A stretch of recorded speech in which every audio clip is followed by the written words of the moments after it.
Tenby, the jewel of Pembrokeshire, is a kaleidoscope of pastel-hued Georgian houses, medieval walls, and golden beaches that have made this Welsh seaside town one of Britain's most beloved holiday destinations since Victorian times. Encircled by 13th-century stone fortifications built by Norman invaders, the town's candy-coloured cottages cluster around the harbour like a child's painting come to life, their facades reflecting in the tidal waters at high tide. 5 glorious beaches fringe the town, from the sweeping curve of North Beach with its iconic view of St. Catherine's Island to the sheltered sands of Castle Beach, accessible only at low tide when visitors can walk out to the mysterious, wave-lapped Tenby Castle ruins.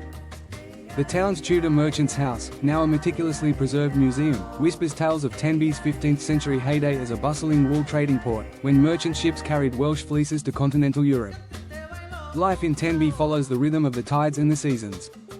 Summer brings buckets and spades as families spread towels on South Beach's soft sands, while autumn sees the harbour filled with lobster pots and the day's catch being unloaded at the quay.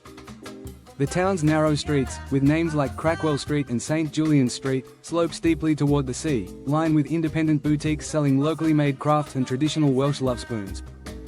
At high tide, fishing boats bob beside pleasure cruisers heading for Caldey Island, where Cistercian monks have made chocolate and perfume for generations in their cliff-top monastery. The annual Tenby Arts Festival transforms the town each July, with open-air performances against backdrops of medieval architecture and crashing waves, while winter brings storm watches to the coastal path when Atlantic gales send spray crashing over the harbour walls.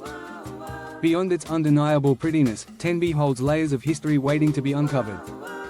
The town's museum houses a rare Roman relic, a carved stone showing the earliest known written reference to Wales, while the eerie, abandoned tunnels of the Victorian-era Palmerston Fort on St. Catherine's Island tell a more recent martial story. Local legend claims Henry Tudor, later Henry VII, took shelter here before his 1485 march to Bosworth Field, a tale commemorated by the imposing Tudor rose sculpture on the quayside. As evening falls and day trippers depart, Tenby's true character emerges in its traditional pubs like the Five Arches, where locals debate rugby over pints of locally brewed ale, and the salty breeze carries the cries of gulls wheeling above the harbour lights. Whether explored through the lens of history, nature, or simple seaside pleasure, Tenby remains that rare coastal gem that satisfies both the curious traveller and the contented beachcomber.